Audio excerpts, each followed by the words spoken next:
Okay, let's talk about courses. First, let's consider course timelines.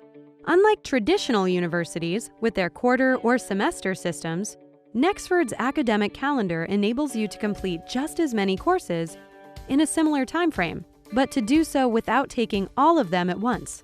Not having to take 3 or 4 courses at the same time allows you to really focus on each course and thoroughly master its content.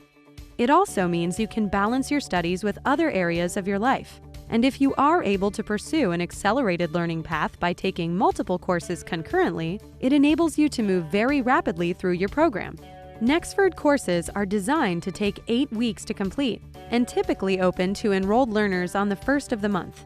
A course that begins on February 1st, for instance, will close 54 days later on March 26. Learners who are not able to finish in the 8-week time frame may request an incomplete from the professor of the course. If this request is granted, they will have an additional 2 weeks to finish the course. If you begin a course in month 1, you may enroll in your next course anytime in month 2, up to and excluding the last 3 days of the month, and start it on the first of the following month. Now, let's talk about courses themselves, specifically about the components of a typical Nexford course. Every Nexford course is structured as a series of 6 ordered modules, with each module building on the one before. In addition to course assignments, at the end of each module, you must also complete an assessment to demonstrate your mastery of course content.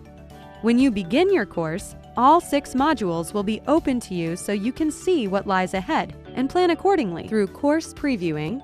However, you will be expected to complete all 6 modules, including their assessments, in order, and you must complete all 6 before you can start the last component of the course. Every course culminates with a major final project that ties all your learning together and focuses on a relevant, real-world scenario. Everything you need to know about any course you'll find on the syllabus posted on the course website. Let's take a closer look now at the components of a course, how they work, and how you'll be assessed on your progress within each course. As you learned earlier in this module, Nexford courses are divided into 6 modules and are intended to be completed in order. In the first module of this orientation, you are shown what a typical course in NEO, Nexford's online learning environment, looks like. But what sort of content will you encounter in a typical course module? Aside from the fact that all modules house course learning content, the only consistent feature of course modules are their average time to completion and the fact that each concludes with some type of graded assignment.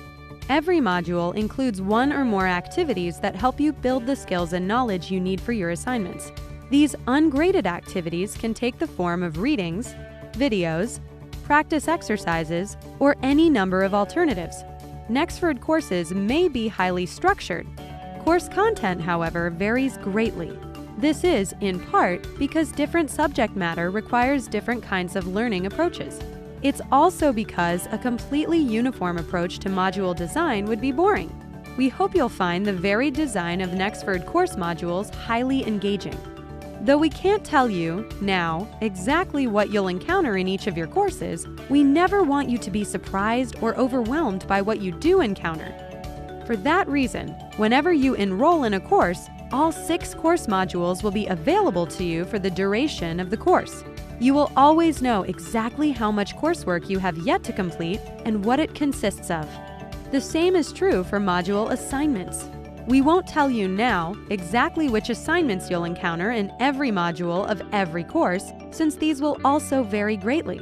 Like course activities, however, you'll know ahead of time exactly what assignments you'll need to do and when. We can tell you, though, what types of assignments you'll encounter.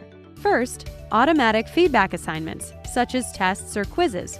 These are intended to reinforce and test your recall of course material, letting you know which areas are ones of strength for you and which may need improving. Second, written assignments, such as case studies, scenarios, or other writing exercises.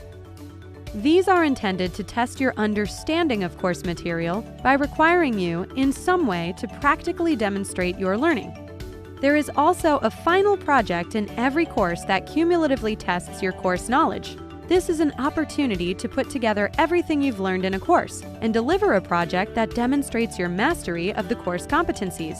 You'll receive a lot of guidance from your professors on developing your final projects. Assignments you do in your courses will be graded on the basis, in part, of rubrics made available to you. Your cumulative performance on module assignments will determine your eligibility to advance to a course's final project. In certain cases, you may need to repeat an assignment to improve your grade. You will also have the option of voluntarily repeating assignments, whether to improve a grade or simply to solidify your knowledge. The same does not apply to final projects. However, certain restrictions apply to the retaking of both module assignments and final projects that are too detailed to cover in this orientation. You can read about them in Nexford's University Catalog. They will also be discussed in your courses. And of course, anytime you have questions about activities, assignments, grades, or allowable repetitions, ask your course advisors. They'll be happy to assist you.